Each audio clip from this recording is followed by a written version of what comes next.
My name is Yuhua Ding, Campus Assistant Curator of Collections and Academic Affairs at the Davis Museum, overseeing all the Asian art collections and serving as a liaison between the museum and the faculty.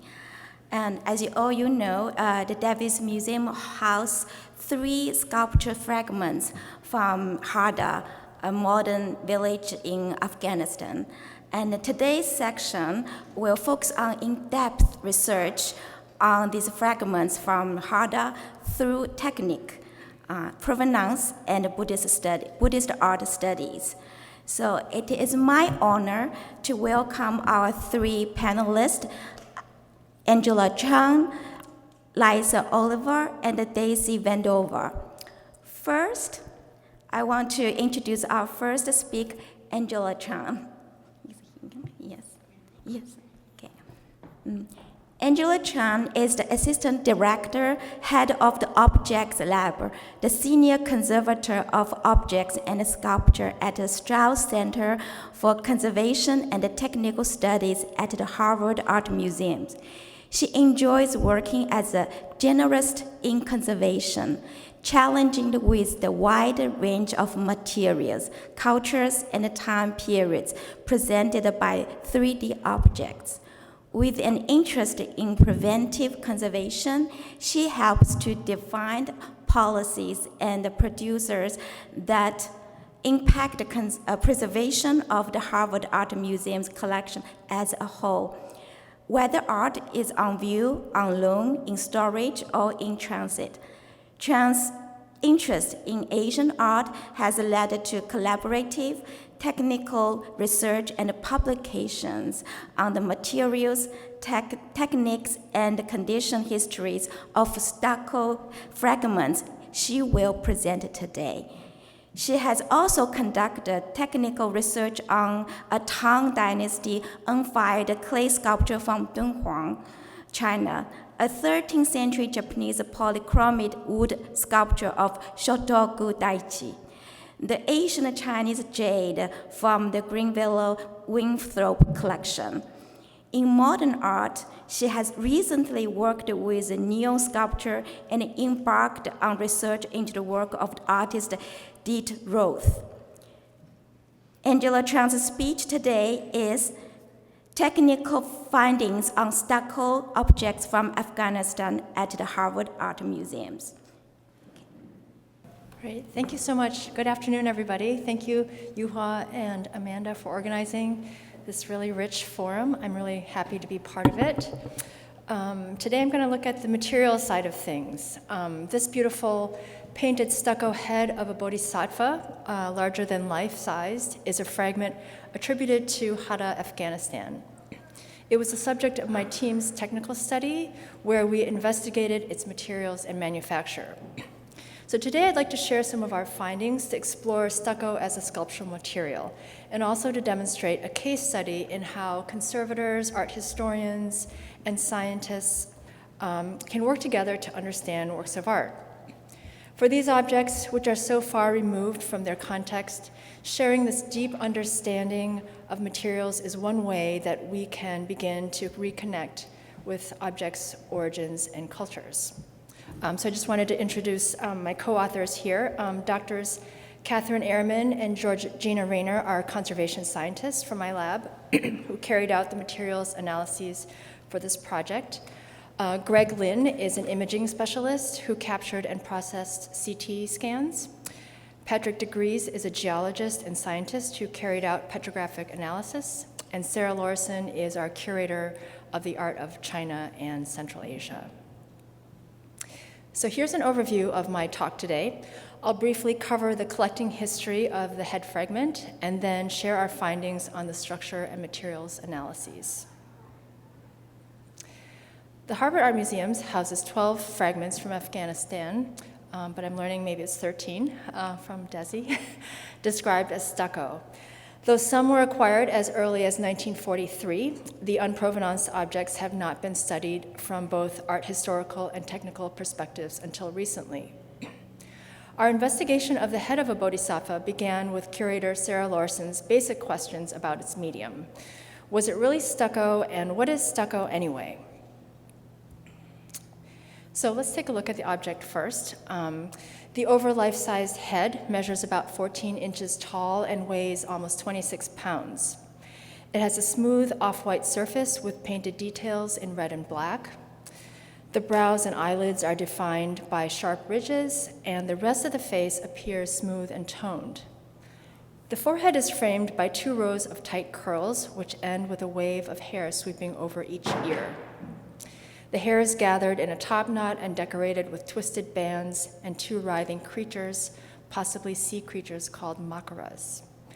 The back of the head is exposed, revealing its solid construction, and an unusual halo sits behind the head. So with this image in mind, let's back up a little bit for some geographical context, and historical too. The high point of Buddhist art of Gandhara, which traditionally refers to the Peshawar Valley in Pakistan, took place during the period of Kushan rule in India and Central Asia in the 1st to 3rd centuries. The term Gandharan has sometimes been applied more broadly to areas of Pakistan, spanning from the Swat Valley to the north and Taxila and Islamabad in the southeast. Hadda, located in Afghanistan, falls outside of this area and should not be described as Gandharan. So here's Hadda here, and Gandharan region is to the right. So all of this area is sometimes called Greater Gandhara. Buddhism in this region flourished under the Kushans, and monasteries filled the Peshawar Valley and its environs. Most sculptures in Western museums today were architectural decorations that depicted scenes from the life of the Buddha or Buddhist figures. They were rarely created as freestanding sculptures. The earliest figural representations were made in gray schist, a type of stone, with naturalistic bodies wearing heavy Greco-Roman style robes. As the patronage of Buddhist monasteries expanded around the 3rd century, stucco became a common medium. Stucco is a durable material made of lime, sand, and water, which I'll get into more later. Modeling stucco was an additive rather than a subtractive technique like carving. It offered the advantages of speed, lower cost, and the option of using molds for reproducibility and mass production. Other materials used included unfired clay, mud brick, terracotta, and limestone, and also many combinations of these materials. And most of these media were polychromed or painted. Many stucco fragments in European and American collections are cataloged as having come from one site, Hadda. Located near modern-day Jalalabad, Hadda was first mapped and documented by Charles Masson, who uncovered over 50 Buddhist sites between 1833 and 1838. Almost a century later, Jules Barthou excavated at Hadda and published his findings in Les Fouilles de Hadda in 1930. From that time forward, tens of thousands of fragments of sculpture were removed from the site. The Harvard head was purchased by a donor in 1941. Art historians have recently noted that the Harvard head shows stylistic similarities with those of provenance heads from Bagai, Tapakalan, and Tapakafariha, suggesting that a group of artists, modelers may have worked in the region. Alexandra von Leen grouped these heads from the 3 sites based on their expressions and details. So moving on to collecting history.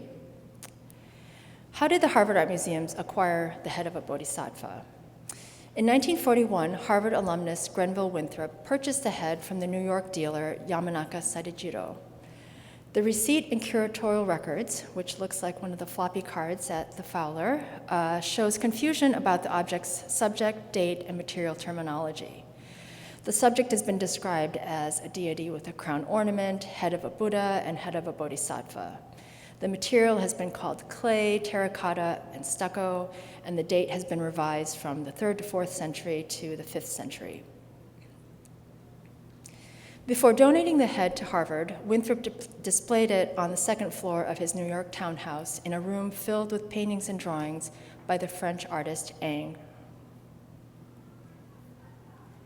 One source for many Afghan objects in US museums in the 1930s was the Stora Art Gallery in New York, a branch of Maurice and Raphael Stora's Paris Gallery.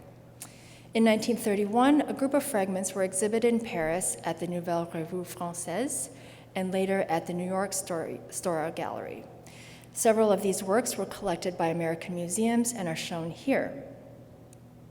Note that these heads are filled from the back with the same concrete material which was shaped and smoothed neatly.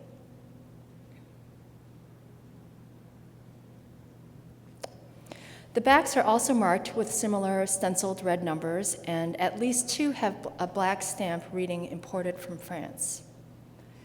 The large head of a bodhisattva was not similarly filled and marked. It was also not documented as being shown at NRF or acquired through Stora, even though its acquisition date is close to the other heads.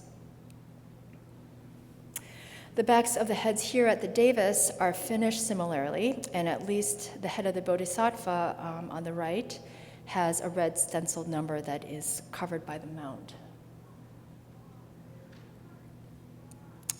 The standing woman has a small stenciled number at the bottom, but notable is how it's also finished really smoothly, and my guess is this is how these objects were prepared for display, so they looked nice on the back and also could be mounted in the gallery.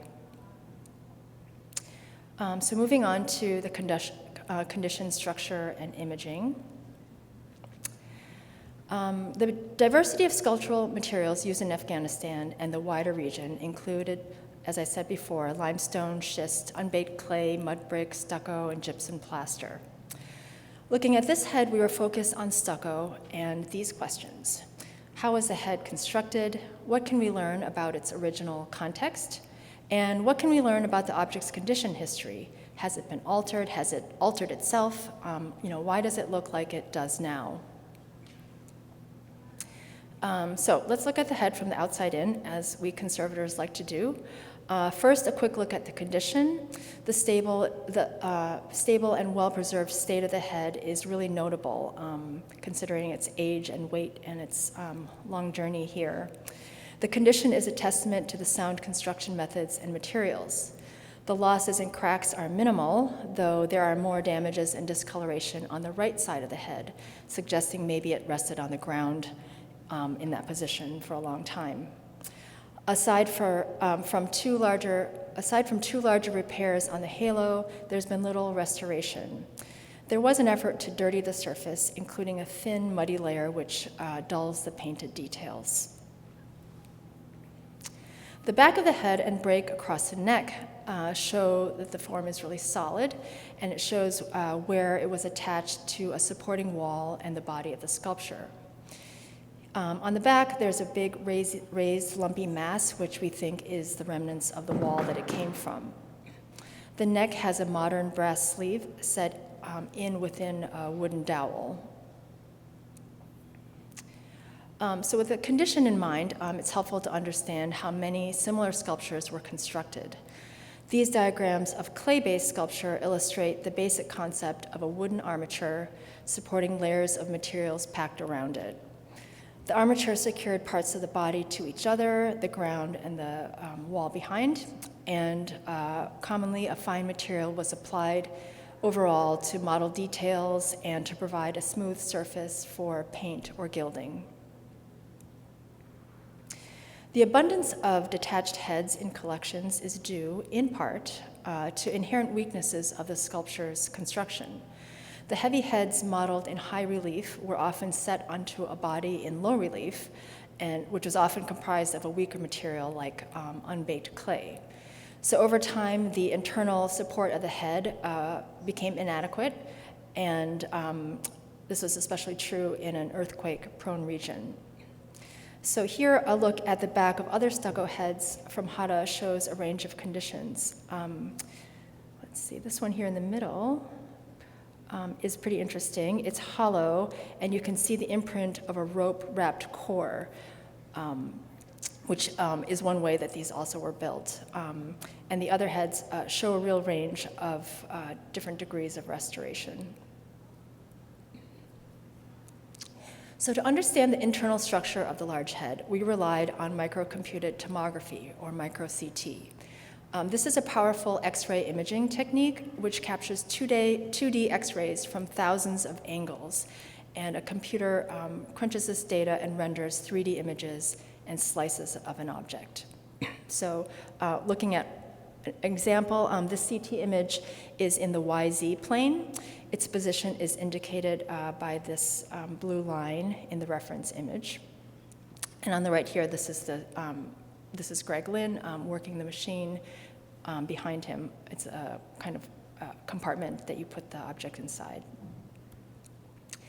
Comparing it with traditional 2D X-rays, here, 2D X-rays that you get taken with your doctor, your dentist, they show everything that's in a subject, and they flatten all the details into one image, so sometimes it can be very confusing. Whereas a micro CT can resolve details in a very specific plane. So you can see the relationships of the materials much more clearly. So for this object, the advantages are pretty visible here. We can visualize the nature of the stucco mixture and discern features that are really hard to see in the 2D image.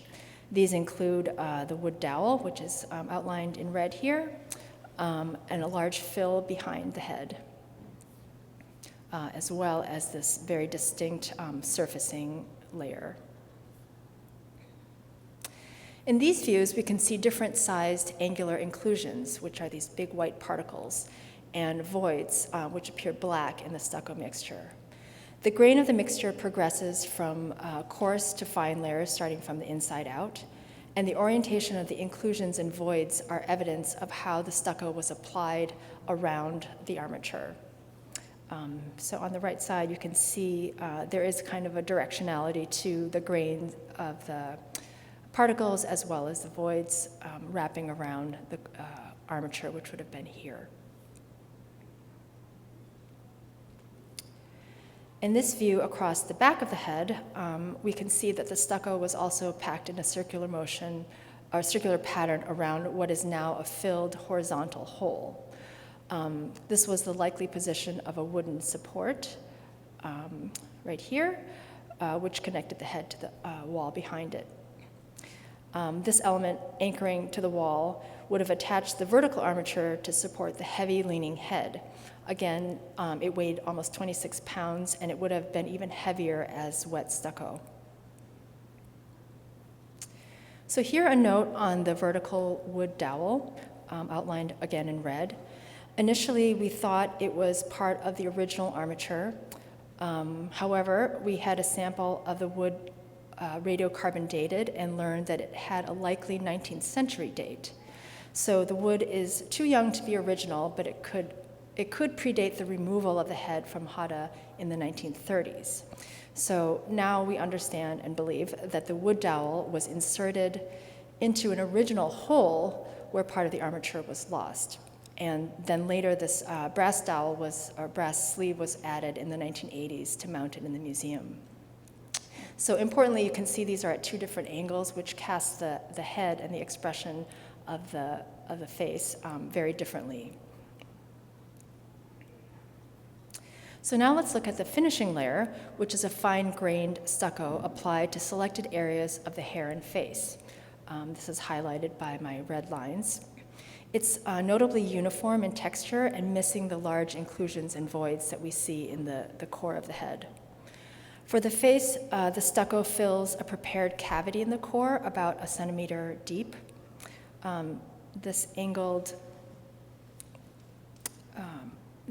These angles here at the edges appear very carefully carved out.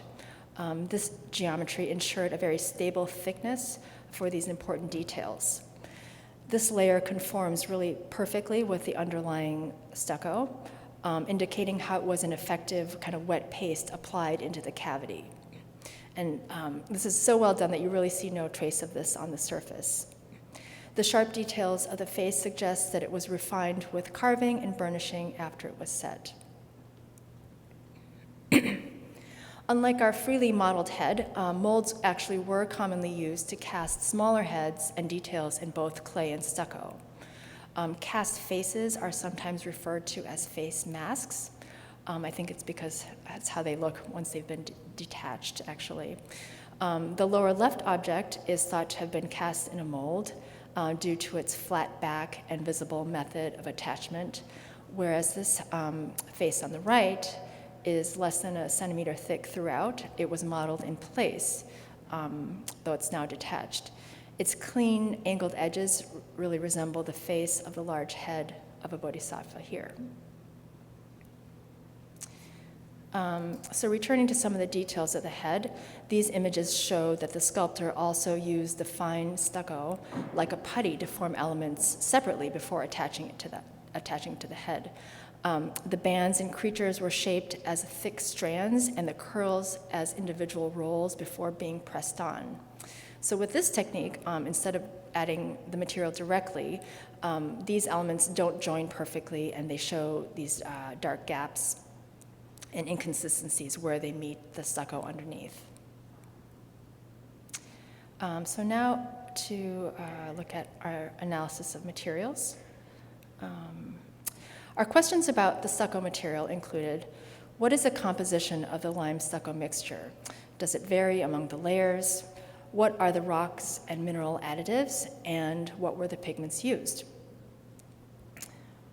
So our curator's question about what is stucco remains a good one. In its simplest form, stucco is a mixture of lime, sand, and water, as I said. It dates back to the 8th century BCE. It's a manufactured material used by many ancient cultures, and it's ubiquitous today. You might know it on your house, or you might know it from the Renaissance here in Florence. In construction, stucco can be a structural material, mortar, or coating. In architecture, it's used for decorative ornaments, relief, and sculpture. To serve these different purposes, additives are mixed in to alter the working properties, drying strength, or even its color. So stucco is a very general term for a highly variable material. Despite it being an Italian word, it's widely understood and used across cultures. The manufacture of stucco can be thought of as a cycle. Crushed limestone is a raw material, here that we see at the top. When it's heated at a high temperature for several days, it becomes quicklime, which is a very caustic powder.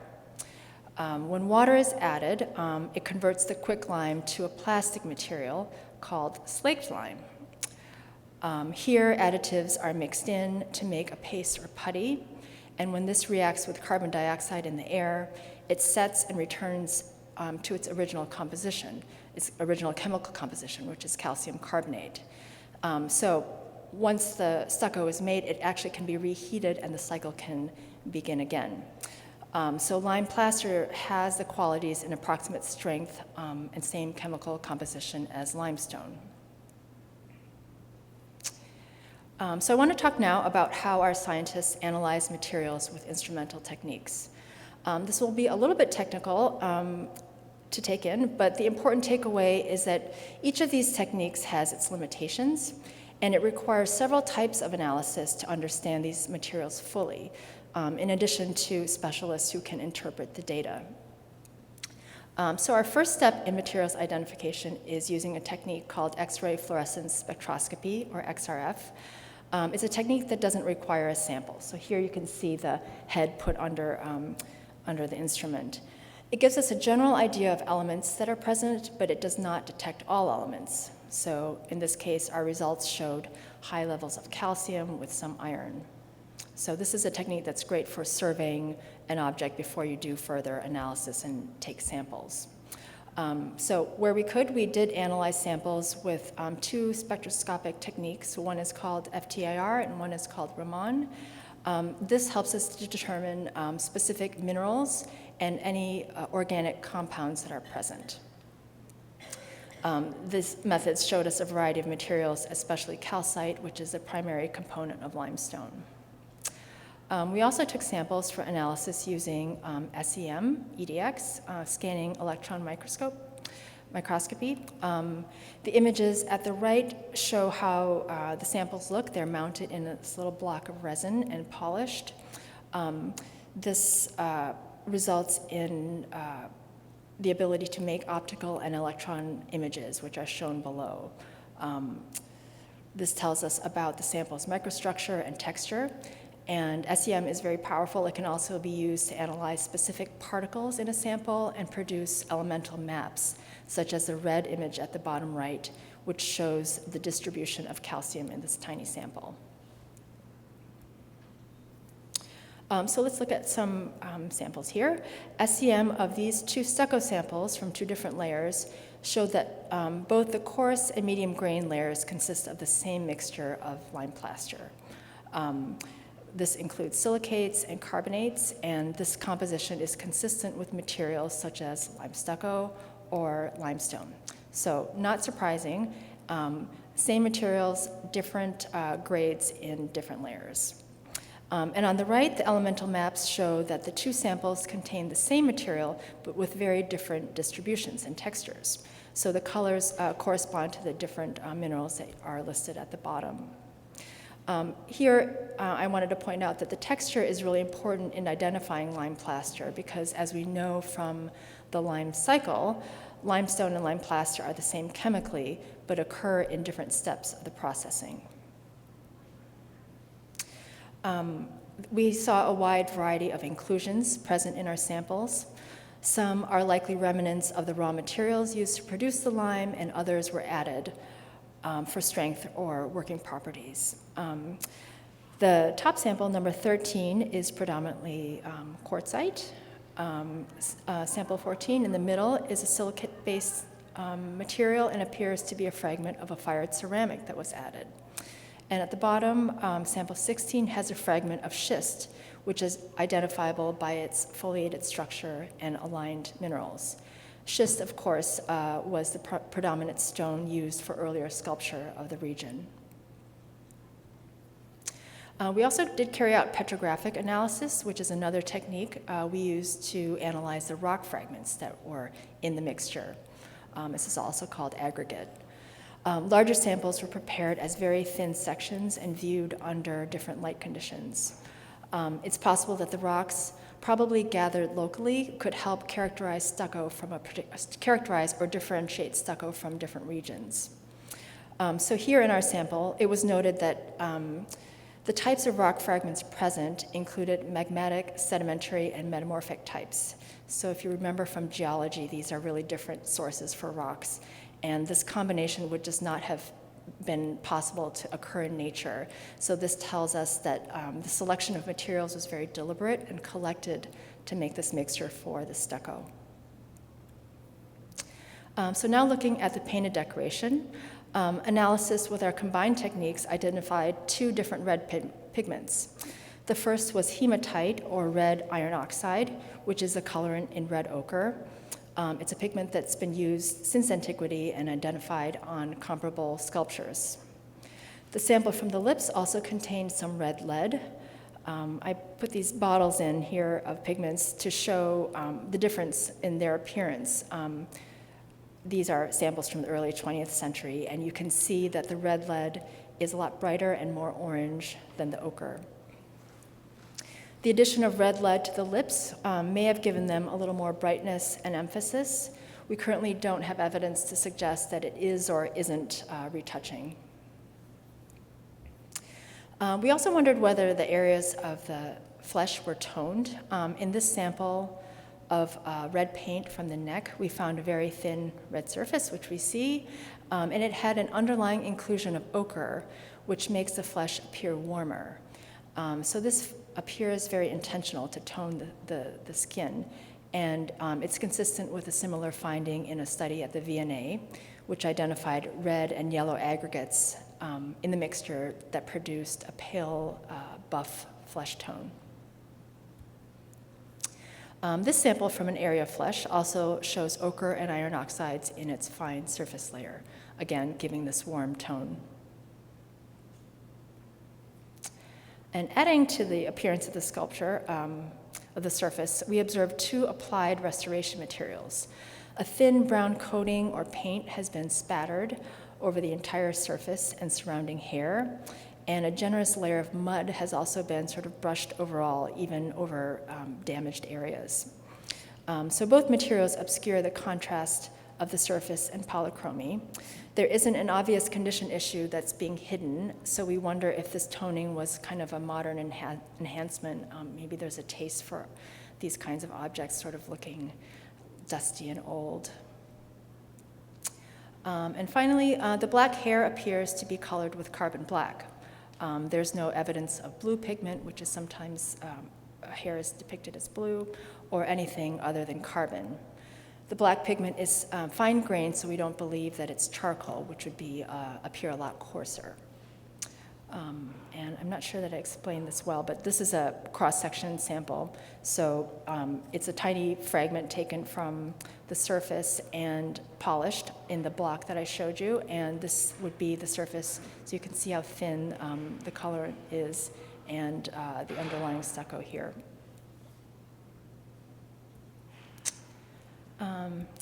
So in summary, the head was modeled in situ, built up with increasingly fine stucco layers on an armature that connected the head to the body and the supporting wall. The excellent condition of the head reflects the durability of the materials and techniques, as well as the expertise of the maker. The head is comprised of lime stucco, including silicates, carbonates, with inclusions of fired ceramic and rocks. As I said earlier, lime stucco is a really variable material. And the colorants that we found were red ochre, red lead, and carbon black. And areas of the flesh appear to be tinted with ochre.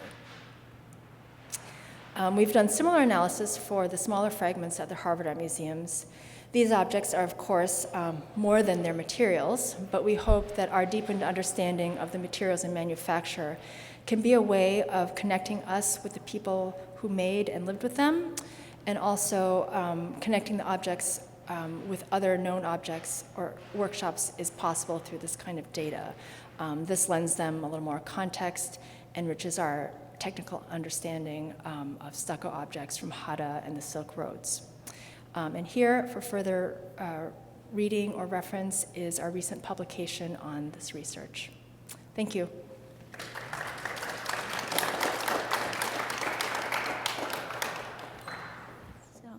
Thank you, Angela, for showing the latest scientific study on stucco objects associated with harder fragments from other areas.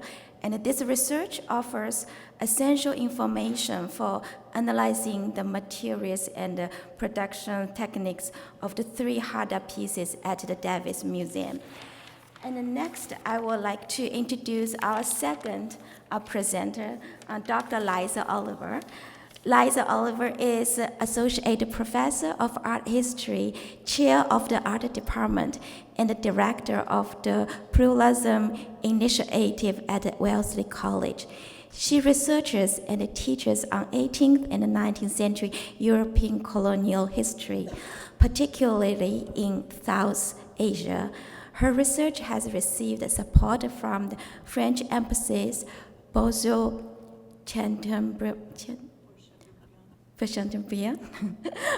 Fulbright, American Institute of Indian Studies, American Philosophical Society, National Endowment for Humanities, and Metropolitan Museums of Art.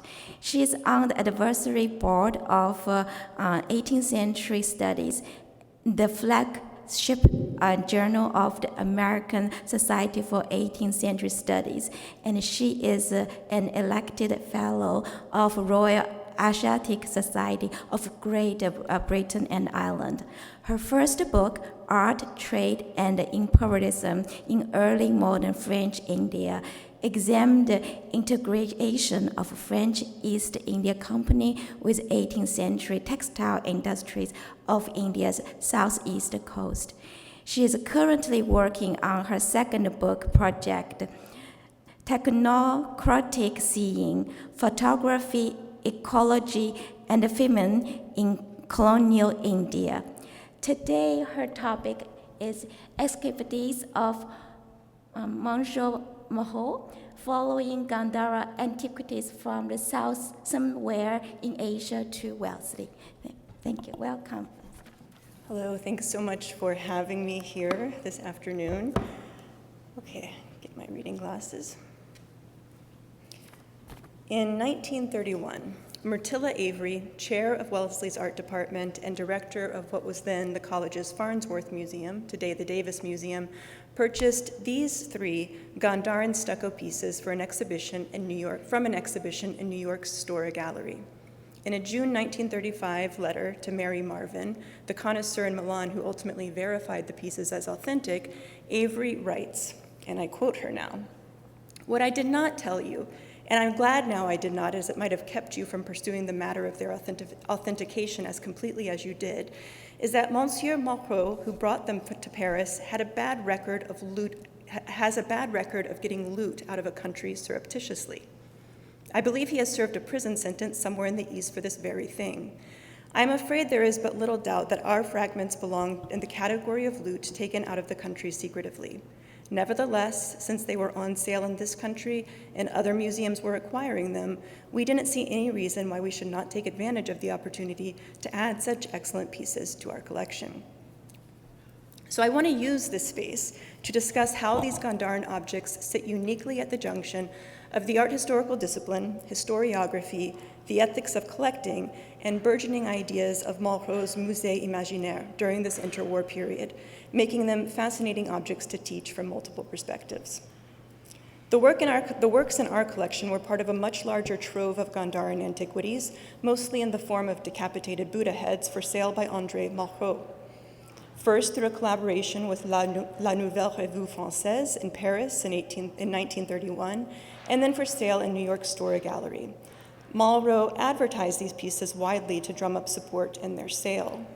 For example, he conducted an interview with the journalist Gaston Poulain in the French literary and artistic newspaper La Comédia, in which we see the journalist is somewhat skeptical of Malraux's claims, as Malraux puts himself forward as a sort of French Indiana Jones. When Poulain asked how he acquired all of these sculptures, Malraux replied, and I'm giving you the script of that interview here, "I left Paris in June with my wife. I thought there was something out there. I looked. I found it." And you found all that. Many scholars wish as much luck, pardon me, skill. Do you think that a scientific mission would discover additional pieces?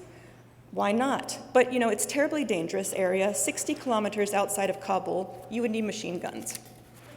Then he goes on to say why he didn't need machine guns, which is that the tribal leaders were able to recognize him as a man who could really handle himself. Who assisted you in the excavation? Natives. There were no other whites except my wife and myself. How is it that the heads you exhibited had all been separated from the bodies in the same manner? It was the desert wind that severed them and the sand that covered and preserved them. As for their headless bodies, they were destroyed by the Hephthalites Huns. Do you have any photographs of yourself at the site? No. I only have photographs of the pieces that you have come to view. Across Malraux's writing, he identifies the location of discovery inconsistently. 60 kilometers outside Kabul, according to this interview. At other times, he and those around him describe the location of discovery as being in Kashmir, western China, and in Tashkurgan near the border of Chinese Turkestan. If this geography seems confused and muddled, it's not just because the region of 1930s Central Asia doesn't align with the modern nation-state boundaries we recognize today. It's because Malraux himself didn't actually have any idea where these sculptures originated, despite his declarations otherwise, and he was therefore inconsistent and vague about their location of discovery. Long after being separated from Malraux, his first wife Clara, who accompanied him on this journey, would provide a much more likely account of their discovery. According to her memoir, Malraux purchased these pieces from an unscrupulous art dealer in Rawalpindi, modern-day Pakistan. Under the cover of night, the dealer loaded the many heads and sculptures into Malraux's car, and from there, Malraux smuggled them out of the country in crates from a port in Bombay. Historian Anthony Beaver uses the term mythomania to describe Malraux's proclivity to exploit opportunities for heroism, intellectual and otherwise. But his fantastical story of braving war chiefs in Afghanistan wasn't driven only by mythomania, but also for a desire to drum up interest in their sale. As was his collaboration with La Nouvelle Revue Française, which also raised public interest and likely contributed to the high sales in both Europe and America. Gallimard, the publisher behind the NRF, adopted the practice of having some within their own ranks place bids for higher than the estimated value on a few of the sculptures in an attempt to raise the price for the sculptures overall. He was a savvy businessman. In this advertisement, in the Nouvelle Revue Française, written by Malraux for the exhibition of these works, Malraux describes them in elusive and poetic terms, drawing comparisons between Gandharan Buddhist and European Gothic art. I'm quoting him here, "The two Gothic and Buddhist arts meet here, transform one another, or perhaps in a religious spirit that dominates them, are they merely united? Between India, the Greek Empire, and Gothic, a system of relations is established. It is the first time that we see an art develop according to an unknown law." Already we see in this passage what will become the core idea of his 1949 Musée Imaginaire, where he argues that the use of photography to view and compare works of art from different cultures frees them from their original context. From this, we can see how disparate works of art are linked, not necessarily by concrete historical ties, but by particular moods and sentiments that united otherwise unconnected places and times. And I also want to point out here that in this photograph of his photographs developing the idea of the Musée Imaginaire, you can see two of the Gandharan Buddha heads, one on the desk and one on the windowsill. They often appear everywhere with him. A detail of Gandharan sculptures from the exhibition at Wright and Gothic sculptures from the Cathedral of Rouen, and of course he chooses the most difficult cathedral to say for an English speaker, shows his method of comparison based on formal qualities alone. Similarly proportioned faces, distant gazes, serene and peaceful expressions, and the suggestion of emergent smiles link these sculptures in a clear system of relations, a system based on mood, sense, and sentiment, rather than concrete historical ties. Returning to the point raised yesterday by one of our speakers, Michael de Saint-Cheron, he talked about the idea of Malraux proposing an anti-history, and indeed he is here proposing an anti-history in his approach, and that his approach rejected many of the basic tools of the art historical discipline: periodization, geography and historical context, and stylistic influence and evolution. If it isn't already clear, Malraux envisioned himself as someone who was against the grain. He even entitled his 1967 autobiography Anti-Memoire. But Malraux's system of ethereal relations found between European Gothic art and Gandharan Buddhist art allowed for something else, I argue. Gothic Buddhist removed the Gandharan pieces altogether from their more common hyphenated designation, Greco-Buddhist, and the fraught scholarly debate that enveloped this term in the early 20th century. And this is where I find these pieces and Malraux's involvement in their provenance to be such a rich teaching area in my own South Asia survey. It allows me to not only teach Gandharan art, but also gives students a real-life example of how politically charged the historiography of the discipline can be, making real to them the implications of a discipline that can seem from the outside aloof and disconnected from the everyday brawl of politics. In this case specifically, it's a way to highlight just how partisan, nationalist, and race-inflected the framing of Gandharan and Indian Buddhist artworks were at this moment in time, as they were caught between the interpretive lens of European chauvinists on one hand and Indian nationalists on the other. In his classic 1905 L'Art Greco-Bouddhique de Gandhara, the French scholar and archaeologist Fouché posited that other styles of Buddhist art in India, such as what you're seeing in the middle, the Mathurin style, whose form and iconography you can probably more easily recognize as Buddhist, the rested eyes, the stylized ushnisha, the elongated earlobes, that this style would not have come into existence had not the Greeks first provided India with the figural template of the Buddha by way of Gandharan art. He does this by using all of the techniques of periodization, chronology, archaeological evidence, historical and geographical context, and stylistic development utilized by the art historian. Fouché doesn't miss an opportunity to draw equivalence between the Greeks of antiquity and the French of the modern period. He states of the Greek Empire, the art of conquering India with the help of the Indians dates back as far as Dupleix. In an interesting and misleading sentence, since Charles Dupleix, the 18th century commanding general of the French East India Company, spectacularly failed at conquering India, thwarted as he was by Robert Clive in the 1757 Battle of Plassey, but no matter. In 1927, Ananda Coomaraswamy, the Indian nationalist and first keeper of Indian art here in the United States, right here at the MFA Boston, published a scathing retort to Fouché's argument in the essay The Origin of the Buddha Image. Coomaraswamy accuses Fouché of putting forward his argument in a manner, and I'm quoting Coomaraswamy here, best calculated to flatter the prejudices of European students and to offend the susceptibilities of Indians. The creative genius, and this is Coomaraswamy being sarcastic, the creative genius of Greece had provided a model which had been later barbarized and degraded by the races devoid of true artistic instincts, end quote. Coomaraswamy then proceeds to put forward a 45-page thesis of the Buddha image being equally Indian in origin, using all the techniques of periodization, chronology, archaeological evidence, historical and geographical context, and stylistic development utilized by the art historian. Malraux sidestepped this Greco-Buddhist debate, which was, after all, a proxy for the debate of civilizational hierarchies between colonial powers and colonized subjects. He instead opted for a Gothic Buddhist framing of Gandharan art in order to find what unites at a moment when art historians of the period were using Gandharan art to draw distinctions and even divisions. Art historian Gregory Levine has argued that Rouen Cathedral during the interwar period held considerable national meaning for France, heavily bombarded by Germany in World War II, and ultimately arising as a symbol of having survived invasion. So perhaps there is, in fact, a historical affinity between the Rouen sculptures and the Gandharan pieces, with their fragmented heads serving as traces of their own destruction, now confronting us as therapeutic symbols of survival. If there is any redeeming factor in Malraux' sneaking crates of looted antiquities past a custom agent at a port in Bombay, and I'm not condoning what he did, I'm just saying if there's anything redeeming about this story, it is this. He extricated the works from debates of racialized civilizational superiority at a moment when Europe was fast becoming enraptured by such hierarchies in its cataclysmic march toward World War II.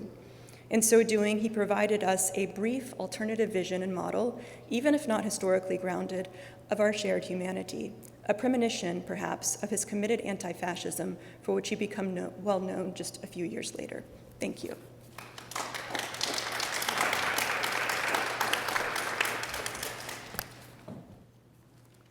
Thank you, Liza, for providing detailed provenance studies for the Gandhala pieces we stored at the Davis Museum, and for the reflection on Malraux' perspective on Image Museum, and on the definition of Hatha pieces, Malraux' definition on Gothic Buddhist art. But we will continue to open discussion on the ethical steward of Gandhala objects in our later discussion. Now I would like to introduce our third presenter, Dr. Dessie Vendova. Dessie Vendova is currently a visiting lecturer in Buddhism in the Department of Religious Studies at the College of the Holy Cross. Before joining Holy Cross, she served for 2 years as a Robert H.N. Hall Family Foundation Buddhism public scholar in the Art of Asia Department at the Museum of Fine Arts, Boston. She played a leading role in conceptual development of new Buddhist art gallery. In collaboration with curators and conservators, she conducted research on Buddhist art and other key objects in the collection, helping to strengthen museums' engagement with Buddhist visual, culture, and thought. Previously, Dr. Vendova was the inaugural postdoc doctoral fellow in East Asian art and religion at the Graduate Theological Union in Berkeley. She received her PhD philosophy and MA in religion from the Columbia University, where she specialized in early Buddhism and Buddhist art. She also held a Sylvan C. Coleman and Pan Coleman Memorial Fund Fellowship in Department of Asian Art and the Metropolitan Museum of Art for 2018 to 2019. Earlier, she earned an MA and a BA in Chinese language and Classical Chinese literature from Peking University in Beijing. Dr. Vendova's research focuses on early South and East Asia Buddhism, Buddhist narrative, art, and material culture, with particular expertise in early Buddhism, Buddhist art, and the transmission of Buddhism from South Asia to East Asia. Her work is informed by more than a decade of living and studying in East Asia, especially in China and Japan, as well as extensive research at the Buddhist site across South and East Asia, including India, Pakistan, and China. Her current book project, The Great Life Story of the Body of Buddha, examine the role of Buddha's life story in early textual, visual, and material transmission of Buddhism. Her publications include work on Gandharan art, Buddhist masculinity, and Buddhist pilgrimage. So now let's welcome Dr. Dessie Vendova. Thank you so much, Yuhua, and thank you, Amanda, for including me in this very interesting and wonderful symposium. I'm learning also a lot, so I'm very grateful. Today I would like to look at three stucco objects in the collection of the Davis Museum and try to place them in a broader religious and devotional context, rather than focusing primarily on questions of provenance, which were just addressed by Dr. Liza Oliver. I'm interested in what kinds of objects these once were within the Buddhist environments for which they were made, and what kinds of religious work they likely performed. My basic argument is simple. Although these objects are now fragmentary and detached, so just to show you, but you already saw them, detached from the original architectural settings, they were almost certainly once part of monastic and stupa establishments in which the central focus of devotion was the Buddha Shakyamuni and, crucially, events of his life.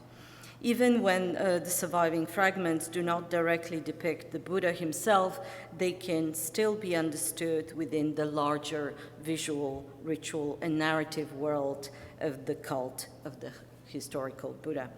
To make that argument, I want to begin not with the fragments themselves, I will return to each individual fragment, but with the Buddhist monument that gave them their original setting, the stupa.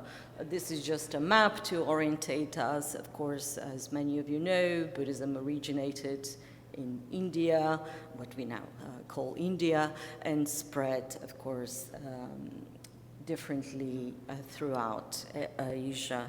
And a very crucial period for this early development of Buddhism, early transmission of Buddhism, are the Kushan Empire and the Gupta Empire, which coincides also with the dating of the objects. But the Buddhist stupa. The stupa, also often referred to in broader terms as a chaitya sometimes, was one of the most important monuments in early Buddhism.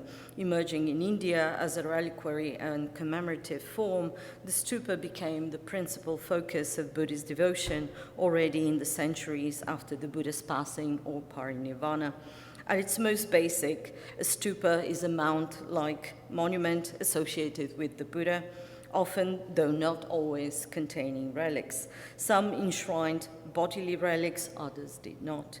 But whether or not physical relics were present, the stupa functioned as a stand-in for the Buddha's presence after his departure from the world. It was a place where devotees could encounter the Buddha in his absence.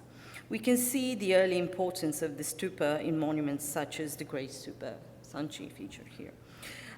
These early monuments were not merely containers or markers, they were ritual centers. Devotees circumambulated them clockwise, performed acts of reverence and devotion, and in doing so, directed devotion not simply towards an architectural structure, but towards the Buddha, whose presence the monument indicated and made available. The focal point of Buddhist monasteries was at least one or sometimes more than one larger stupa. And we can also observe that a large number of smaller stupas, popularly referred to as votive stupas, were placed in close proximity to the main stupa. These are just, this is, for example, a reconstruction of another famous stupa, the stupa of Amaravati. You cannot see that, but take my word for it. The dome especially is covered with episodes from the life of the Buddha, previous lives or final life.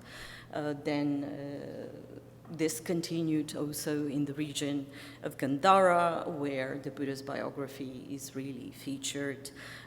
The innovation in Gandhara is that the scenes were depicted in a consequential matter. This is a reconstruction in the Swat Museum. So in Gandhara, we also have different architectural structure of the stupa. In this case, it looks slightly different from what we saw in India, where the stupa was on the ground. Here we have this elevation, and you can walk up to it. The region, we saw a few maps, so I will not spend too much time on that. Of course, there is a little controversy of Greater Gandhara and proper Gandhara, right? This historical region that is called Gandhara is the Peshawar Valley, of course, but in terms of cultural, linguistic influences, for example, scholars like Richard Solomon have suggested this Greater Gandhara mapping, and that would include Hada as well, and I think there is a case to be made about that. To continue my discussion of stupas, this is just a depiction on a stupa, on a relief on a stupa of stupa being worshipped. It's very interesting, right? Just to continue the discussion of the main stupa being the presence of the Buddha, and then smaller votive stupas placed in close proximity to the main stupa. So if we understand the larger stupa as representing the Buddha, or even as being the Buddha, because in some Vinaya texts, things donated to the stupa are seen as things donated to the Buddha himself as an owner of property, which is discussed by Gregory Chopin. Then the smaller stupas were likely added nearby as acts of pious devotion in order to be as close to the Buddha as possible. To help you visualize this, I have this area view of early Buddhist stupa in the Swat Valley, Butkara 1, a Buddhist monastery, and you can see the main stupa circle and those smaller votive stupas around it. This is from the side. So as you can see, we have the circular base of the largest stupa surrounded by numerous smaller votive stupas with both circular and square bases. Most of the reliefs are now in the Swat Museum and elsewhere, but even today, a few traces of the narrative and figurative decoration that once adorned those stupas can be seen in situ. I visited the site last January. One more aspect that we should keep in mind is that contributing to the building of monasteries, the construction and maintenance of stupas and the donations of funds for Buddhist images were all acts that were encouraged because they were said to bring great benefits to the donors. Through such acts, donors could accumulate religious merit, which, as we know, also from inscriptions, they also wish to share with others, with other beings, with all beings, sometimes the inscriptions say, as well as with their closest relatives or teachers, including those who have passed away. Thus, one might argue that the statues and artifacts still remaining today, even in museums, to some extent probably still bring merit to those who made donations for those to be made. This pattern of devotion, which emerged in the Buddhist heartland in India, spread together with Buddhism beyond the regions where the Buddha was believed to have lived and taught. As Buddhism moved into northwestern India, Afghanistan, Central Asia and beyond, the cult of the stupa moved with it. And with that transmission, Buddhist art encountered new cultures, artistic languages, and religious traditions. Sometimes it carried forward already established Indian models, sometimes it absorbed and transformed new ones. Here, as illustration of what I mean by decorated votive stupas, are two examples, famous examples from Lorian Tengai and the other one from Sikri. They share what I just explained about the Buddha's biography, especially the stupa at Sikri, which is now the reconstruction of what remains for this votive stupa of Sikri is reconstructed in the Lahore Museum. This is a picture I've taken. It's quite dark, I apologize, but trust me on that. You can circumambulate by observing the life of the Buddha in sort of a, let's say, continued narrative fashion. You can read the life of the Buddha, as it were. And while the architectural form of the stupa changed over time and through geographical transmission, its main function as a focal point of Buddhist devotion within the Buddhist monasteries remained the same. Importantly, the stupa as a symbol of the Buddha's presence remained a crucial feature. And particularly rich example of that is what we conventionally call Gandharan art. And I see that I'm really running behind time, so I might probably have to skip my introduction. How do we distinguish Buddha images from Bodhisattva images? Which, of course, it's important to know. This is just two examples, mostly simply put, a bodhisattva would wear jewelry, a turban, or some kind of a crown, and have this royal features, and the Buddha would be robed in a very simple monastic robe and closely sheared hair. So it's just further examples, but of course important is also the bodily marks that we are told that Buddhas or other advanced beings possessed, sometimes known as the 32 marks of a great man, Mahapurusha Lakshana, or which were said to be possessed by Buddhas, but also by Chakravartins, these universal monarchs. And we can also see from art that this was not always as consistent as we like it to be. Actually, divine beings are also depicted with urna, for example. And so that could be confusing, right? When we identify a head as that of a bodhisattva, is that a bodhisattva or is it a deity? Question mark. So, as I said, I want to return to so these are just examples. This is a very famous head at the V&A, as you can see, purchased in 1931. So similar time, most probably coming from the same place. And of course, other heads, I will not spend too much time on it, but in this example, for example, the urna, which is this mark that you see here, I want to emphasize this is not a third eye, although I've seen somewhere this being referred to as a third eye.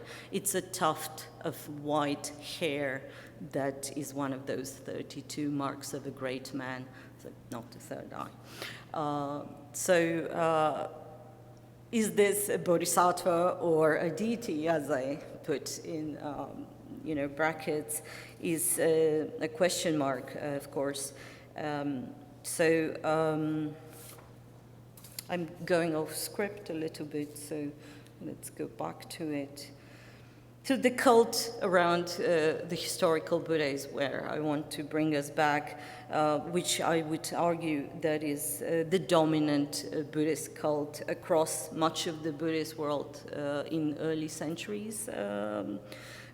Of course, in BCE, but also early century CE, from at least the 3rd century BCE, especially through the Common Era around the 5th century is where I'm kind of cutting off the predominance of this cult.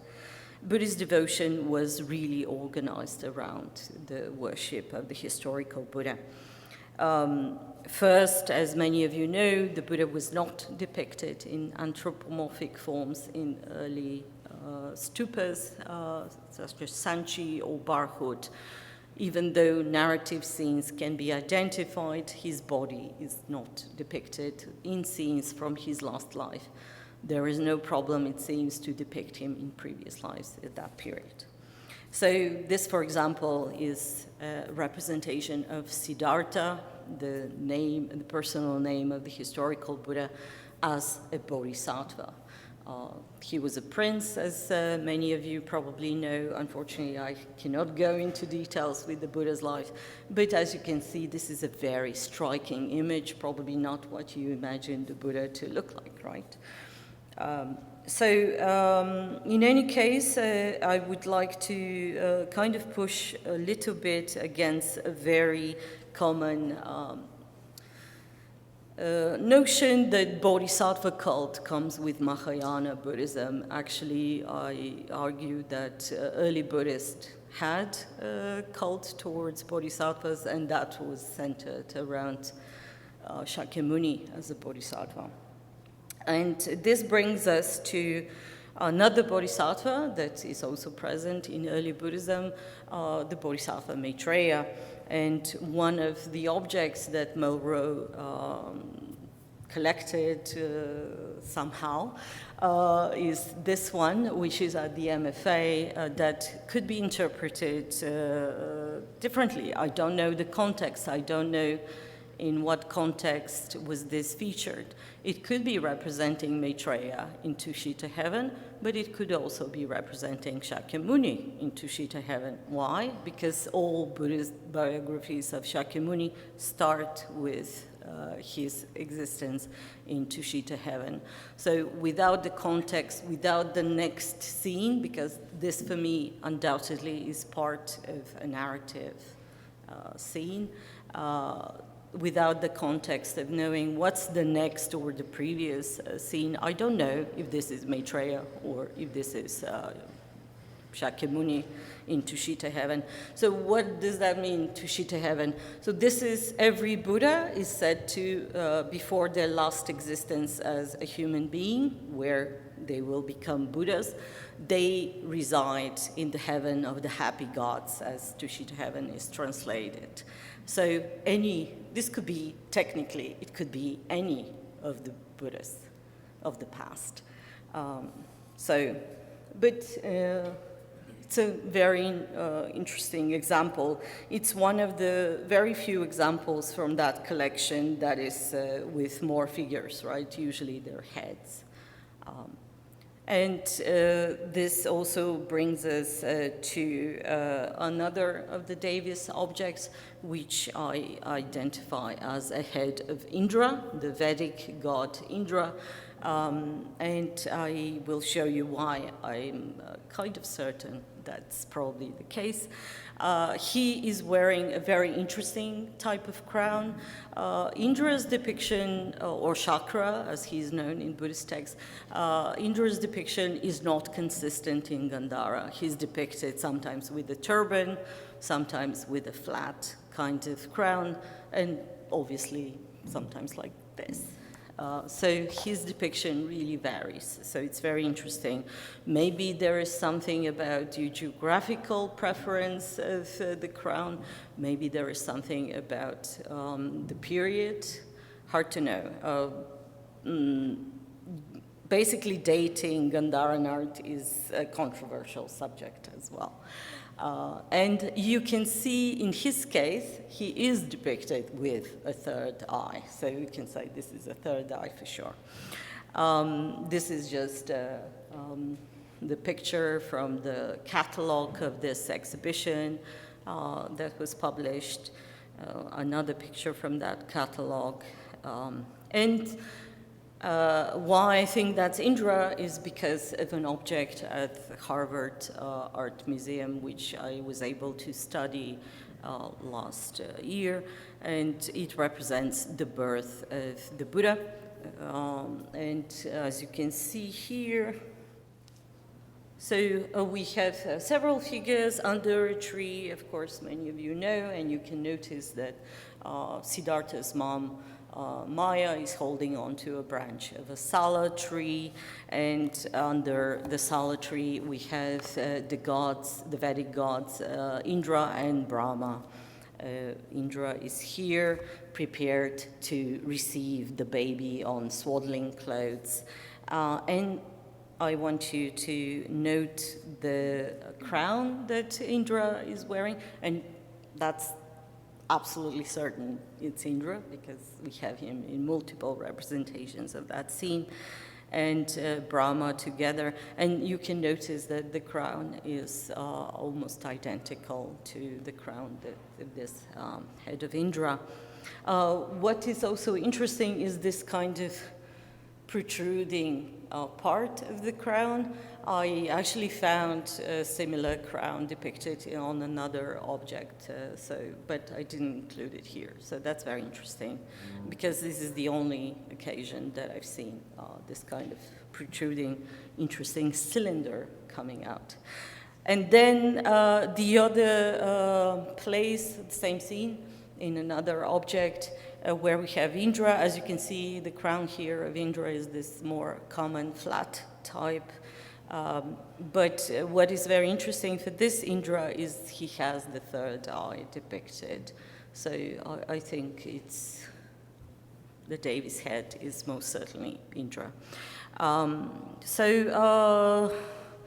And speaking of this representation, and I'm running out of time a little bit, speaking of this representation of a scene from the life of the Buddha, there are two other very comparable examples from the Gumet, which are also representing scenes from the life of the Buddha. One is a scene is truncated, but we can identify this is the scene of the four heavenly kings presenting four separate bowls to Shakyamuni in order for him to receive the first offering after his enlightenment. And then the other is the scene of his decision to leave the palace and to become a renunciant. Unfortunately, the head is missing.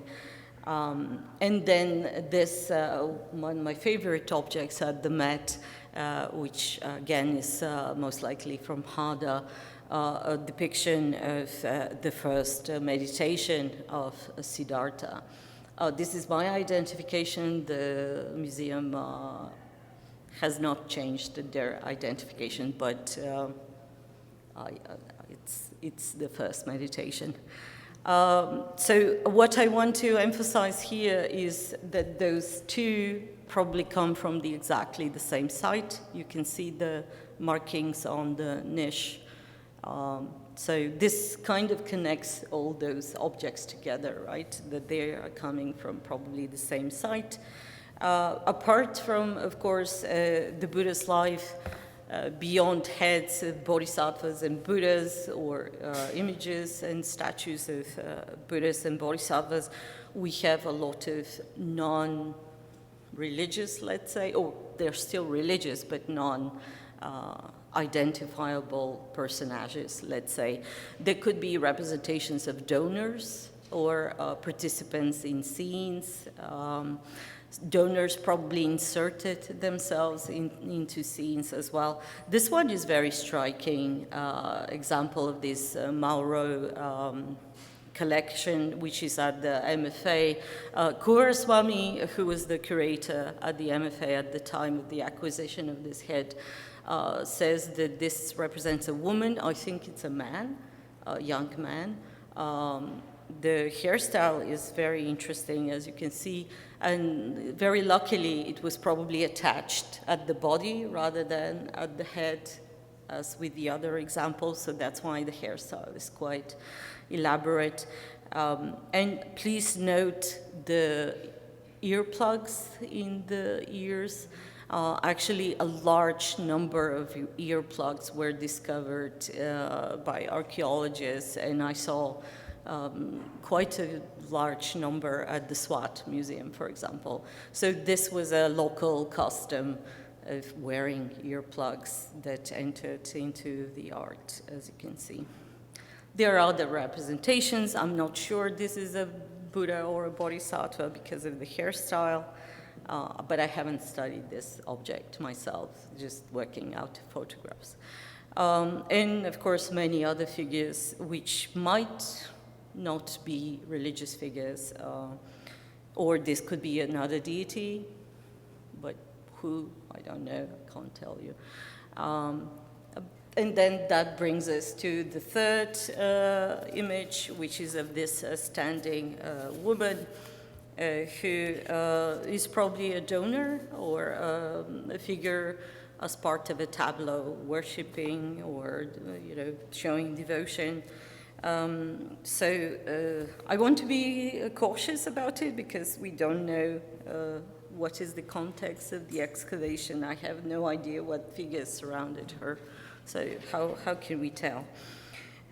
But I want to share with you a very similar, strikingly similar figure at the collection of the Berlin Museum, which is almost identical in a way.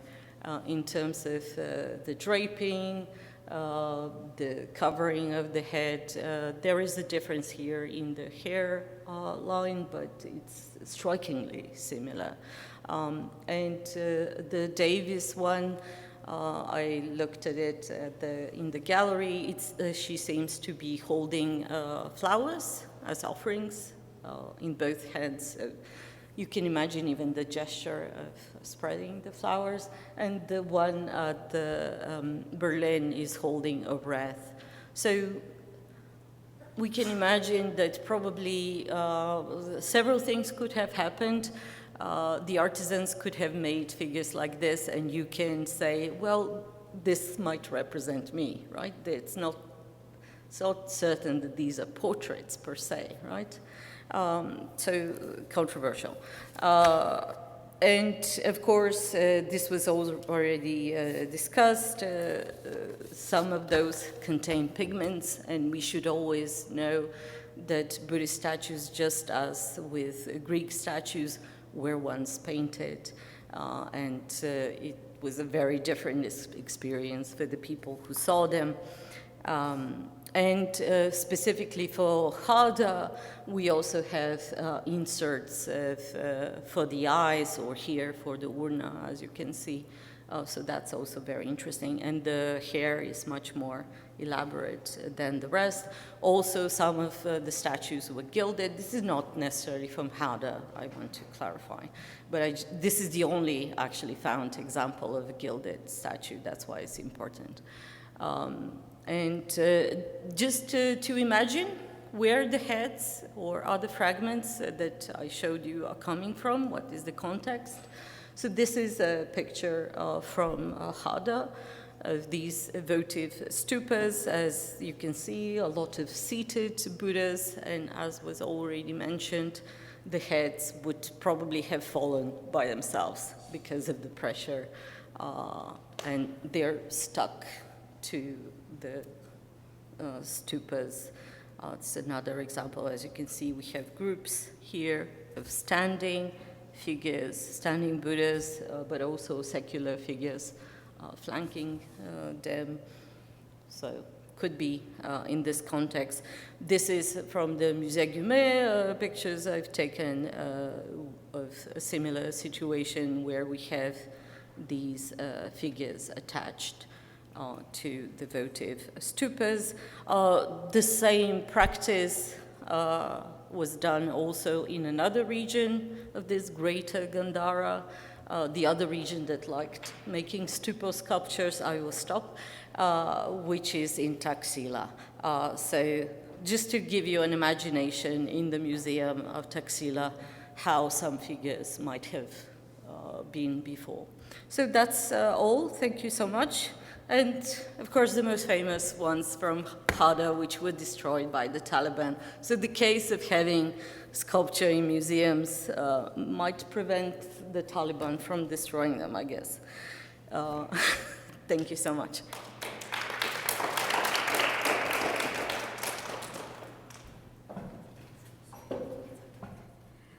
Time is running out, and all the presentations are wonderful. I think to save the time, I will do just a very quick reflection on this panel. May we now have time to raise the question for our panelists, but I do have a question. Maybe we can just think about it after the session. So I want to actually just because I want to say thank you for all the panelists. I really learned so much from your presentation, especially Angela, your study of stucco pieces from Hada, really through technological perspective, really inspires me. So, and I believe, our professors, students, and we'll start look at these three pieces in very different ways. And I also looked at actually the back side of the three pieces when I read your article. And I do find that the two heads and the four sides of women's sculpture. You can see, as Angela mentioned, definitely the two heads is also somehow was taken from the supporting wall, and then also the woman statues here. Did you see the red around here? I think this was a standing, a kind of maybe horizontal support to the supporting wall, so that was taken down. So this is after I read Angela's article. I think that another way to look at our object. Thank you so much. And then also, we did not get probably we will not give time to talk about actually what the identification of the Gandhara art. So, Angela, in your presentation, you argued object from Hada school should not be classified as Gandhara due to their geographic distance from historic core of Gandhara art production. However, Dessie, by contrast, aligned with Benjamin Rolland's broad conception of Gandhara art, which recognized its development through engagement with earlier Indian traditions and in cooperation with Hellenistic, Roman province in Iranian and Central Asia vision elements. And Liza, of course, further note on Malraux is the analysis of Buddhist object from Hada draws explicit comparison between Gandhara Buddhist art and European Gothic art, position Gothic art as both reference and model. So I think this is really interesting. My consideration, and will be too broad, but I really wonder, given this perspective, what consideration should guide us, our use of the term Gandhara art? Additionally, how might we effectively introduce regional distinctions when applying this term, particularly regarding Hada objects from technical, ethic, and Buddhist and art historical perspectives? So this is my reflection on the talk. And I want to also introduce the Davis Museum does upload all the research, the latest provenance research of these pieces on e-museum. So if you are interested to know more about the provenance, please go to our e-museums to study. And then, and also we do have object files, very, very thick, and we are also open, we are very transparent. We're open for all the scholars to willing, interesting study all these three pieces. And I also really want to, I know a lot of people if in this field knowing that website, Hada ArtCode.db, if you go to that website, there's really have a very detailed information about the excavation of Hada. Also, I listed just from 1922 to 1929, how the French government, French scholar involved in the excavation in Afghanistan. So this also brought us to really reconsider the ethical stewardship and how can we jump out of the colonial terms to study Gandhara piece? How can we use another, instead use a new discourse as the last panel we're talking about. And then last, not the latest, I really maybe can open this discussion for everyone if you're interested, even after this session you have time. So I want to show you, this is the 3 pieces from our museum which displayed on the Asian gallery on the 2nd floor. And this is a photo from the Stora exhibition in New York gallery. And you can see, I have the square, right? You can see we say the head of Bodhisattva, maybe head of DT when Dessie just recommend. But because a different way of position and different angle of the photography, they look very different. Suddenly you don't notice. So I also took a different angle. So you can see this is a photography from this side, and you look up. So different angle, they look different. And also, because I'm quite teeny, so when Dessie told me she saw the woman statues maybe holding the flower petal, like, okay, I want to see it. So I raised up my phone and to take a photo. Yes. So because we do place this woman figure is on a very high pedestal. So my question here is how? How should we display these 3 pieces in the museum? What's the best, your professional museum experience or the current teaching roles? How might we best to present these fragments, despite the lack of archaeological informations? So I think this is really a big question, and I really, hope people can give me answers. And I know time is run out. So maybe we can just start the last question, because now I know many of you already have seen this display in the Asian gallery, and we have labels. We have very detailed provenance study of this object, but now we know more about this object today. So, my question again is, you think this display is good? You think display can be better? What are your thoughts on today's museum display of these 3 fragments? Yeah. So speaking as somebody who's been here 11 years and knew the previous display of these works, I have to say they've come a really long way, both, especially in terms of the information that's presented. When I first started teaching here, there was no mention at all of the provenance history behind the objects and the wall label. It was just like, here are 3 Buddhist works of art from somewhere in Afghanistan, and enjoy. So it's something that you had to go into the object file to learn anything about. And with Amanda's arrival as curator, things became infinitely better on the provenance front for research. And so I think that currently they do a really, really good job of explaining the kinds of ethical questions that are raised in terms of how they came into the collection personally. Thank you, Liza. And Liza also helped for all this in the provenance study. Thank you for your contribution.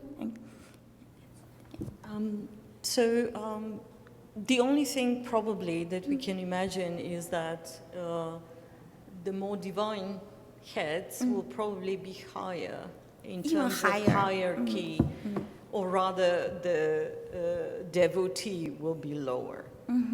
If we want to enjoy the heads, I think this position is good. We can see them clearly, but maybe lower the pedestal for the devotee. Okay, so for the women figures. This is just in terms of hierarchy, right? Yeah. Okay. So that's my only, and I already told you about my thoughts on the labels. On the label, yes, thank you. Yeah.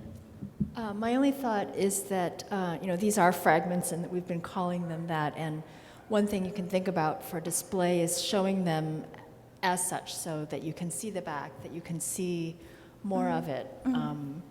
And I know that can be hard to do, but I think it's a kind of honest way to display these objects since they're so far from their context. And also for your database online, you mentioned you might do new photography to always shoot the back and shoot the sides, because these are 3-dimensional things, and there's so much information to be gained by looking at the break edges and the not so pretty sides. Thank you. I think they all is very good suggestion, and we will definitely seriously consider all the advices to maybe in the future continue to engaging with these three objects. And then actually, since we maybe have one question, and I was very curious because Andrew, when you mentioned the pigment test, you said it's currently the additional red lead to the lips may have given them brightness and emphasis, but your research currently do not have evidence to suggest that this is or isn't a retouch. So can you give me a little bit more information about that conclusion? I guess I'll say we didn't see a lot of any evidence of retouching on this object really at all. Mm-hmm. And that question was raised when I shared this elsewhere, that, oh, that's different, it's brighter. People might be interested in making the lips a little brighter, the eyes a little brighter, like people do when they do restorations. They can be very selective. Mm-hmm. So I just sort of point that out as we see two reds, and there's nothing pointing us one way or another to indicate that it's a restoration, but we can't really say for sure. Okay, thank you. Yeah, so I know that. Thank you for staying for our last really interesting panel. So, if you have any questions, please, come here to raise your question. Okay, Ashley. I just wanted to come back to this question of whether it's redeemable or not, the sort of Malraux question. So, but maybe also it has something to do with the mode of display.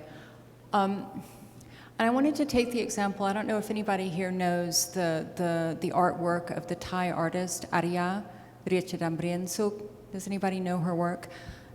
Brief summary, very interesting contemporary Thai artist. She, one of her works is to take well-known European paintings by Millet or by Jeff Koons and put Thai villagers in front of them and have Thai villagers, she films Thai villagers as a group commenting on them. And they identify with the people who are picking grains off of the ground in 19th century France. They identify with Jeff Koons' identification of female sexuality, right? They identify with them, and as they talk and they engage with the artwork, they're appropriating it. They're making it their own, right? I think it's an interesting way of thinking about what Malraux is doing, as opposed to the universal that he's promoting is historicized. It's his universal. And rather than, I absolutely appreciate the Greco-Buddhist sort of displacement through the Gothico-Buddhist. That's a really interesting thing. I'd love to know more about that. But it seems to me that as he's doing that, in the name of a humanity or a universal, it's his humanity. And what Arya is doing in her artwork is really critiquing that and making that sort of gesture a comical gesture and a gesture of her own, in a sense. So I just wanted to kind of see what you were very hesitant when you said, if it's redeemable at all, then this might be a way it's redeemable, and at least he was anti-fascist, right? So I sort of wanted to push you a bit on that and see what you have to say about that. No, it's a great question, and as I was, writing this up, I'm talking about shared humanity, and yet he's rehistoricizing it in the context of Hong Cathedral and, things that matter nationally to him. So for a little bit of context for those who don't know Malraux's history of exploits, it made mention to it a little bit in the letter by Myrtilla Avery. He had originally done this in Cambodia with Khmer antiquities. He was caught sort of carving them off of Khmer temples and carting them away in a wheelbarrow, and he was arrested by French authorities and managed to not spend too much time in jail because of connections. And it was after he sort of blew a lot of his wife's fortune in the stock market that he took this second trip to Afghanistan and Pakistan, where he then brings these back for sale. So I think he is an excellent businessman and an excellent self-promoter, and he is, I think it can be and also. So for the context of so for the context of the Greco-Buddhist works, it's this complicated situation where if they had remained, they wouldn't have survived. And so do we want to prioritize? Sometimes all of our goals are not in alignment as museums. Do you want to prioritize return and repatriation, or do you want to prioritize survival? And sometimes these are really complicated questions to answer, and I think this set of works kind of reside in that area, especially since there is no surviving Buddhist community in this region anymore, and there hasn't been for centuries. And so it's a very different situation than returning them to Cambodia, where you still have active worshippers, or returning them to Africa, where you still have the Afghan kingdom, the Ashanti kingdom. This is a very different kind of context. So you can do an unethical thing and it not necessarily have, and there may be something inadvertently ethical, inadvertently positive that comes out of it, if you prioritize saving objects as opposed to keeping them in situ. But I don't think his goal, but I completely agree with what you mean about it being a very self-centered idea of what humanity is in terms of his definitions of it. So I take your point there. I'm not as certain as Michael de Saint-Charbon talked about yesterday, that he thinks that Malraux would be sympathetic to repatriation. I'm not sure if I think that would be true. I think that he would do what financially suits him best and take that position. And so, yeah, I'll just leave it at that. I think there's another question. Yeah, please. Do you also have a question, please? I have a suggestion. Okay, about the suggestion, yeah. displays. Yeah. Hi, my name is Camila Chavez Cortez, and I'm an artist. And I go to museums all over. So I was thinking, you got two heads, and I would like to see one of those heads in profile, because not only would I have access to see more of the hair and the way that the ear is constructed and the profile of the chin, etc., compared to the other one. And if you wanted to go farther, you can have a 3D reconstruction of the model and place it underneath. It's a 3D sculpture. Yeah, we might should consider that one. Okay, thank you. So the different perspective, different angles to really study the object. That's another option. Yeah, I want to really, again, thank you everyone to come to this section. I know the topic of the Gandhala, or piece especially from Harda, is actually very complicated. If we only, when we talk about the Invention Museum, we talk the Malraux's, his purchase approach to the Harda piece, kind of reflecting the colonial period, like a French government and the expedition. Actually, Afghanistan never is underneath the French colonies, but it's overall the European power, how they study the object from Harda for Afghanistan.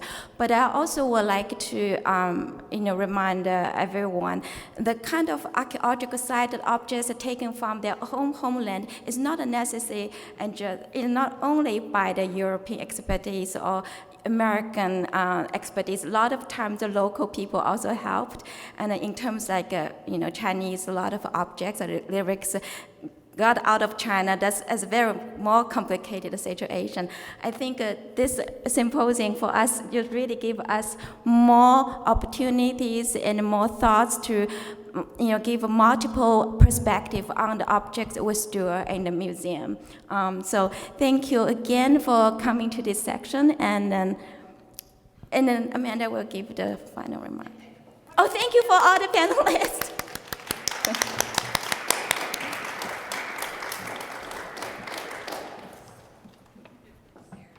Well, thank you to all of you for attending, and to our speakers and our attendees online. Imagining Museums, the next 150 years of stewarding art at Wellesley. Even as we talked about the meanings of a number of different words, and focusing on ethical stewardship, we haven't focused so much on stewardship, which we often used to think of as caring for the objects. And of course, I also think of an article many of us are familiar with by Yemisi Molu from 2020, pointing to the root of curating as care, and often emphasizing the conservation and what Liza was just pointing to of keeping the object safe, or as Erica discussed yesterday as well. But what Umolu asks us to do is to prioritize the care of people, just as much as we care for the objects. And this has been on my mind both days, certainly kicking off with thinking about our multi-sensory work at the Davis, but also this morning with the discussion of the objectification of what we call objects and how that links to the objectification of people in various, especially colonial contexts, both in history and today. And indeed, Achille Mbembe has reminded us that the artworks that we steward are often witnesses to history, including histories of violence.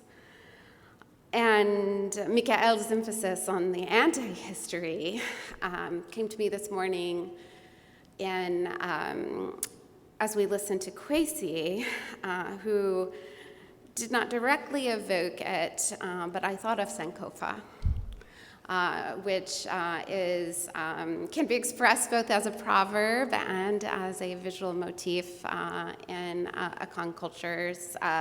It's often translated as "go back and pick it up." Conceptually, this means you must look to the past. You must use history in order to construct your present, in order to look to the future. It's a call to look back in order to move forward. So I want to conclude by inviting everyone to continue working with us at the Davis as we've begun today. Learning from original works of art, just as the Durants hoped for in 1875, as our predecessors at Wellesley have long done. We've come to refer to it recently, in recent years, as the Wellesley method for today, really grounding ourselves in the present between the past and the future, where we describe what we do as being object-based, certainly, but also human-centered. We hope to foster imaginative and empathetic perspectives on history and each other. And this requires careful, rigorous scholarship, and we're so fortunate to do this in collaboration with our students and colleagues from many different disciplines. Imagination of the future requires this attention to the past. The artworks that we steward enable this work, but they also ask for it in order to care for people today as we reckon with past and ongoing injustices. And as Sarah Brown, our very recent graduate, told us yesterday, the Imaginary Museum, and I would add the non-imaginary museum as well, is not a project that ends. We have many more conversations, much more research, and yes, Erica and Nana, much more paperwork ahead. My colleagues at the Davis and I look forward to working with all of you, including those of you watching this YouTube video later, to bring care to Wellesley's art collection and each other for years to come. And much sooner than years to come. In just about a half hour, I will see all of you in the lobby of the Davis because we have some incredible tours waiting for us on all levels of the museum. So you can learn more about Akan arts that you heard some about this morning, also about collecting African American art at the Davis. We have a tour en français, and on portraiture, and